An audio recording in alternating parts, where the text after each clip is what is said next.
எனக்கு மட்டும் ஏன் இப்படி நடக்குது அப்படின்னு மக்களுடைய கேள்விக்கு நான் நெறைய பதிவுகள்லயே நான் சொல்லியிருக்கிறேன். என்னன்னா, நமக்கு ஒரு மனநிலை சார். எனக்கு மட்டும் தான் இப்படி நடக்குது அப்படின்னு. உலகத்துல எல்லாருக்கும் எல்லா மூலையிலயும் எல்லாம் நடந்துட்டு தான் இருக்கு. ஆனா நாங்க நெனைக்கிறது எனக்கு மட்டும் தான் நடக்குது, எனக்கு மட்டும் தான் நடக்குது. இல்ல.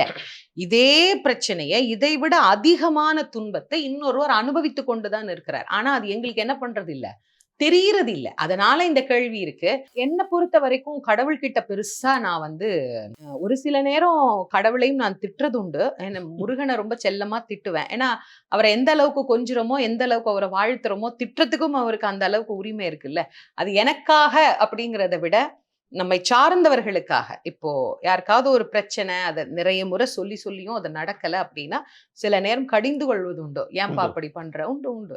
எல்லாத்துக்கும் உரிமை இருக்குதுல்ல. அதையும் கொஞ்சம் அப்படியே சுந்தரர் கிட்ட இருந்து நாங்க அப்படியே கொஞ்சம் கொஞ்சம் சப்போஸ் திட்டிட்டு அந்த காரியம் அவங்களுக்கு நடந்து போச்சுன்னா, கொழுக்கட்டை வைப்பீங்களா? அதுவும் வைக்கிறது உண்டு. அது எங்க வீட்டு பிள்ளையார் அதுல ரொம்ப முதல் இடம் படைத்தவர். ஏதாவது காணாம போச்சு அப்டின்னா, அவர்கிட்ட திட்டிட்டு, "என்னையாவது இப்டி கண்டே புடிச்சு தரமாட்டேங்கிற" அப்டின்னு சொல்ட்டு, அதுக்கப்புறம் நடந்துருச்சுன்னா, அவருக்கு உடனே கொழுக்கட்டை வச்சுருவோம். அதே மாதிரி நான் ஒருத்தருக்காக பிரார்த்தனை பண்ணி அது நடந்துருச்சுன்னா, அவங்களுக்கு முதல்ல போய் அத நான் சொல்றேனோ இல்லையோ, முதல்ல போய் அத கடவுள்ட்ட சொல்லிருவேன். "முருகா, ஏதோ நான் பேசுனது உனக்கு காதுல கேட்டுருச்சு.